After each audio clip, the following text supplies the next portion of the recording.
The Bill and Melinda Gates Foundation has just released its 2018 Goalkeepers Report. It's an initiative launched in 2017 to track progress on the Sustainable Development Goals, a collection of 17 global goals set by the United Nations to address issues such as poverty and inequality in the world. I spoke to Melinda Gates, a co-founder of the Bill and Melinda Gates Foundation, and asked her why it was important to publish such a report. Well, these goals that were set by the member nations of the United Nations really are a roadmap and a blueprint for the world on if we make these investments, we can really make progress as a world.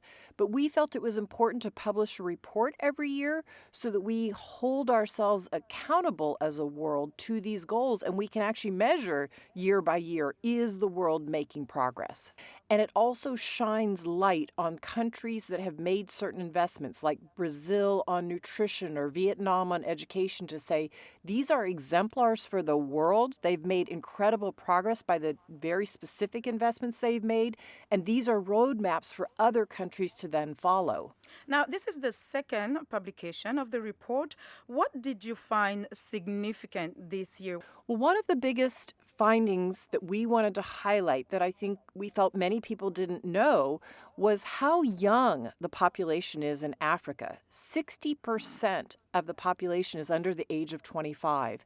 And so if the world makes the right investments in health and nutrition and education, this is an amazing generation that has unbelievable ingenuity. And if we make those investments, we give them leadership opportunities to lift their societies and their countries up. And we want to make sure that message gets out to the world. Let's make these investments so that they can change their whole country. Clearly, investment is very critical in terms of carrying this young population in the future for economic growth. What are your thoughts on the importance of young people in Africa's development as we look to achieving the Sustainable Development Goals? Well, the young people often have the new ideas, they have vibrancy, they're energetic, they see things in a different way. And if we make sure that we give those leaders the opportunities, they will seize them and they will make sure that things change in their countries. Some perfect examples are some of the young women I'm meeting in the health sector. They're saying, we're realizing that if we give access to contraceptives to young women, that is women who come in who are 16, 17, 18 years old, and we're not biased about how we treat them, oh my gosh, they can space the births of their children and attend school and stay in university. We know that those investments in contraceptives, that when women have access around the world, it lifts up their whole family and it lifts up whole economies. And so I'm inspired by these young leaders who say, I'm going to work on taking bias out of the healthcare system. That's just one example of many. When you look at where we are, I know we just talked about access to contraceptive and family planning. What do you see as other priority areas in developing countries, especially African countries, as the world looks to achieving the SDGs in 2030? In countries, the investments that need to be made are in health and in education and in the agricultural sector. If you make investments in all three of those areas, so in health, making sure that the number of childhood deaths go down by vaccinating children, making sure people have access to malaria bed net, making sure they have access to contraceptives, good nutrition and counseling around nutrition. In education, we've made as a world a commitment in the previous set of goals to make sure kids had access to school, which they now do. So enrollment's there, but we need to get the quality of education to come up, much like Vietnam has done, as we highlight in the report.